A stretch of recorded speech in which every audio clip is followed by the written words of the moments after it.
poydevori maktabgacha bo'lgan davr mobaynida mustahkam qo'yiladi. Shunday ekan, maktabgacha ta'lim sohasini yanada rivojlantirish, maktabgacha ta'lim samaradorligini oshirish hamda uni izchilligi, uzluksizligini ta'minlash ertangi kunimiz uchun qilingan eng istiqbolli ishlardan biri hisoblanadi. Buyuk avlod yulduzlari nodavlat maktabgacha ta'lim tashkiloti 2024-yil 6-fevralda o'z ish faoliyatini boshlagan. Hozirda bolalar sig'imi 210 nafarni tashkil etmoqda. Bog'chada 7 ta guruh o'z ish faoliyatini olib bormoqda. Bolajonlarga oliy ma'lumotli, tajribali pedagoglar sifatli hamda zamonaviy ta'lim-tarbiya berib kelishmoqda. O'zbek hamda rus tilidagi guruhlarimizning kunlari maroqli o'tishi uchun bog'chamizda tasviriy san'at, musiqa, xoreografiya, sport, metal arifmetika, rus hamda ingliz tili to'garaklari tashkil etilgan. Bolajonlarimizni sog'lom hamda nutqlari ravon bo'lib o'sishlari uchun bog'chamizda hamshira hamda logoped tomonidan ko'riklar o'tkazib turiladi. Kitobsevar millat, kitobsevar oila, kitobsevar bola shiori ostida bog'chamizda loyiha tashkil etganmiz. Bu loyihada bolajonlarimiz hamda ota-onalari faol ishtirok etishgan va ularning tayyorlab kelgan, qo'lda yasalgan kitoblari bog'chamiz javonidan joy olgan. Biz bolajonlarga sifatli hamda zamonaviy ta'lim-tarbiya berish uchun Buyuk avlod yulduzlari nodavlat maktabgacha ta'lim jamoasi birlashganmiz.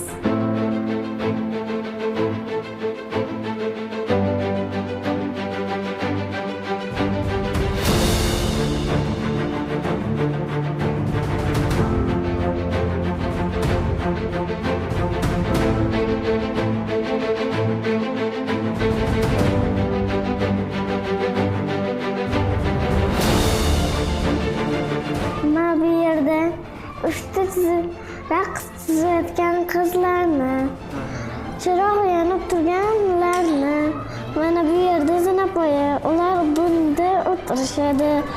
Buni rasm darsida chizgandim. Bu yerda eng issiq sayyora joylashgan. Bu yerda yer. Bahorni chizganman. Sinfdagi bolalarni chizganman. Men katta bo'lsam, rassom bo'laman.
Men katta bo'lsam vrach bo'laman. Men katta bo'lsam doktor bo'laman.